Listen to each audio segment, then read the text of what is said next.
Hi, I'm your host Vasco Duarte. Welcome to the Scrum Master Toolbox podcast, where we share tips and tricks from Scrum Masters around the world. Every day, we bring you inspiring answers to important questions that all Scrum Masters face day after day.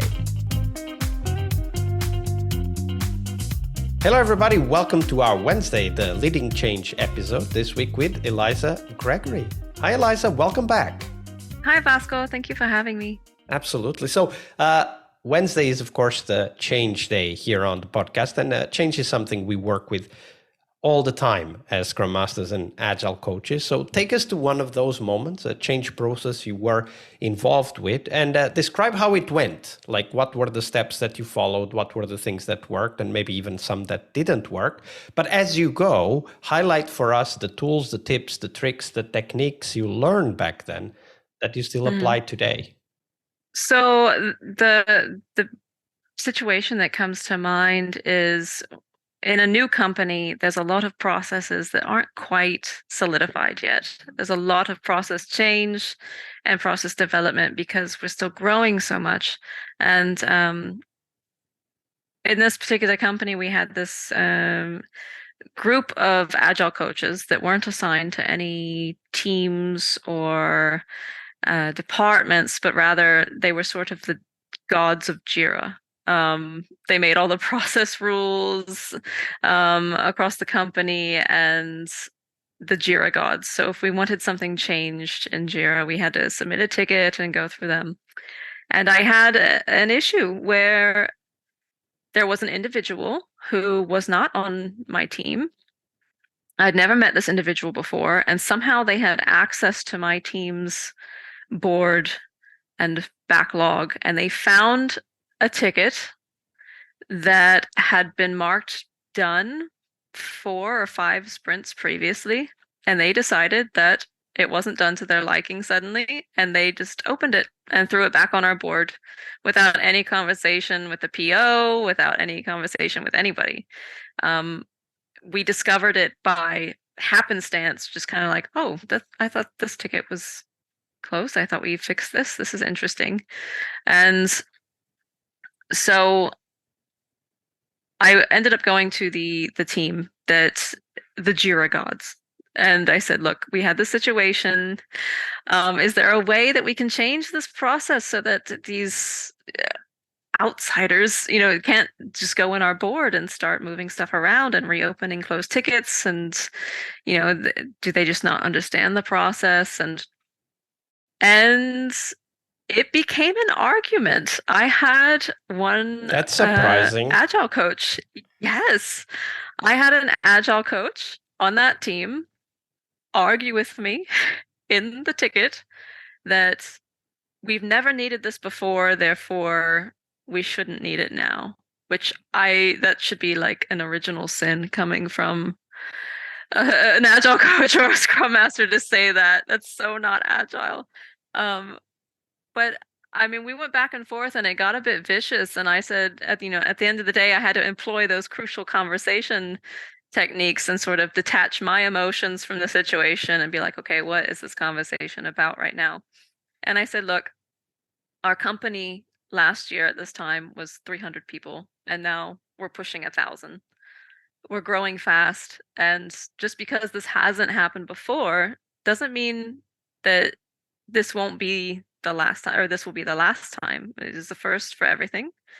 And as we're growing, I think it's important that there might need to be some workflow limitations in place or permissions where people can't access other teams' boards and random.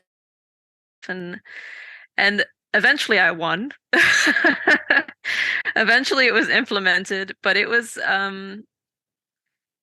created a great deal of, I guess I would say, kerfuffle that I didn't anticipate happening. I figured it would be, this happened. Hey, can we get this fixed? Sure, this should have been here anyway. And I had other Scrum Masters come to me and be like, I'm surprised this isn't already in place. And I was like, I know, that's exactly how I felt. But to get into the process change and have to argue with another Agile coach about being agile. I was I was like, I can't believe he just told me basically this is how we've always done it. Like that's just a crime. You So can't hear that from I'm thinking like in this conversation, and I'm really happy that you mentioned the crucial conversations because maybe it gives us the opportunity to explore like a concrete example. So different expectations can happen at any time, right? Like, and change processes are definitely going to trigger different expectations. If they were there before, then when you try to change something, then of course those different expectations come to the fore. So when you think back to it, and when you think about like how you apply these ideas from crucial conversations, what helped you to kind of ground yourself and try to go through the discussion in a way that maybe highlighted expectations rather than what should or should not be done? Like how did you go through that?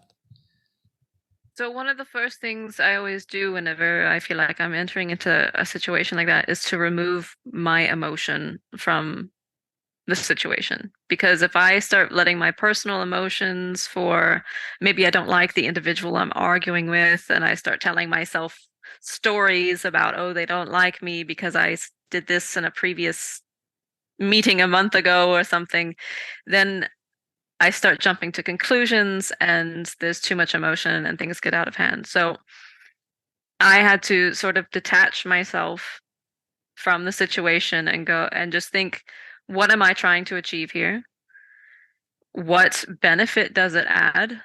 Because change doesn't come easy, and most people don't change unless they see a benefit in it to themselves or to maybe their cause or their company. Um, so I had to sit back and gather my thoughts and calm down and explain, look, this is what's happening and this is what can happen. And I started bringing in things like velocity, and I can't accurately predict what my team is capable of when I'm having tickets that are opened without any communication from 4 or 5 sprints ago, but it's going to completely defeat the purpose of measuring velocity and predictability within a team when tickets are just flying open and closed. And the other agile coaches on the team, they recognized what I was trying to say, and they understood and they implemented it without question after that. But you just have to sort of, I had to, like I said, take a step back and take my emotions out of it and be like, this person isn't attacking me as a person, even though it felt like that sometimes. And just say, what is it I'm trying to achieve, and what benefit is it that I can explain? And when you think about that, like one of the hard parts of being a Scrum Master is that we have to exert a lot of self-control because we are exposed to many change situations like this, and therefore also many conflicts and mismatched expectations. Well, Mm-hmm. when you look back, like what helped you to kind of ground yourself and be able to detach what you wanted to achieve from how you felt? Because of course you can't stop feeling, right? Like it's there, the emotion is there. So Mm-hmm. what do you think helps you right now, like with your experience and also at that time, to kind of ground yourself and go back to, okay, so what are we trying to achieve rather than what is it that I asked for? Right. So one of the first things I have to do usually is get away from the computer. Just get away from it, walk away from it. I'm very lucky that my partner is also a Scrum Master. So he works for a completely different company, completely different industry, but I can go to him and say, hey, like this is happening. I'm stressed about this. Can you give me your feedback? And then I get this sort of unbiased Scrum Master feedback from somebody who's not involved with these people. It's almost like having a therapist, like a Scrum therapist. I like the term. I like the term. Because he understands the framework, he knows how things work.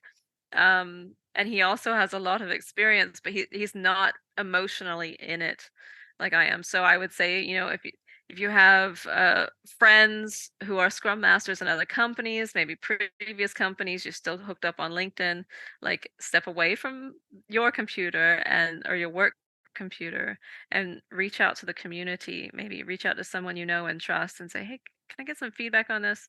And if you can't do that, I would suggest going for a walk, meditating, or drinking vodka or something.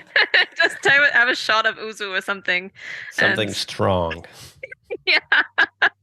And just give it some time and then come back and revisit in an hour or so. But actually, give it time is a great tip here, because emotions are also temporary feelings. Like, they are there, but they are temporary. Emotions are not permanent, right? Like, we all have experienced being really angry at something, and then, a few hours later you're happy and laughing at a joke somebody told. So we know that, things can come and go. And as Scrum Masters, if we really want to be grounded to be able to have those crucial conversations, we also need to give it time and learn to give it time. yes, and that's very difficult to do. I can't say that I succeed every time. I mean, it's hard when you're very angry. It's hard to remember when you weren't angry and how to get out of it.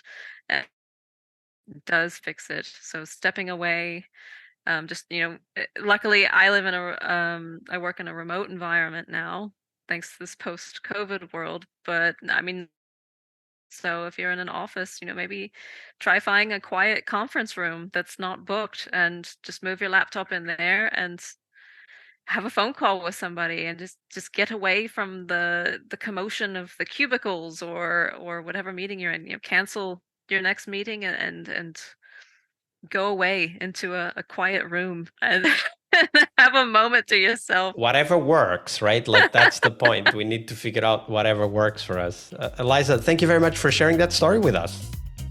Thank you. Leading change is one of the core skills we must acquire, but it is only one of the steps towards our success as Scrum Masters. Tomorrow, on Success Thursday, we will talk about how to define success for the Scrum Master role. We'll cover tips on how to measure your way to that position, and most importantly, how to develop that focus on continuous improvement that is as important for Scrum Masters as it is for teams. See you tomorrow. We really hope you liked our show. And if you did, why not rate this podcast on Stitcher or iTunes? Share this podcast and let other Scrum Masters know about this valuable resource for their work. Remember that sharing is caring.